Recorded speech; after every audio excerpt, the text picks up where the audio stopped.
Hey guys, I'm Anna, and today I'm going to show you how to fix Drizly mobile app not working. So first of all, you need to make sure you're running the latest version of the app.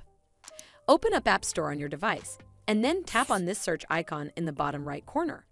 Then search for the Drizly mobile app, and if you see this update button right next to the app name, simply tap on it to make sure you're running the latest version of the app.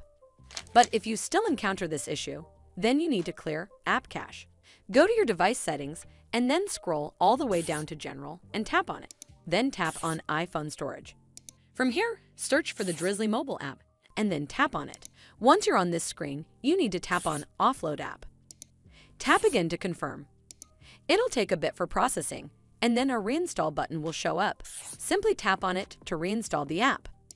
This should fix the issue, but if it doesn't, then you need to completely reinstall the app. Follow the on-screen instructions to navigate all the way to the app page. Once you're on this screen, tap on Delete App to uninstall the app from your device.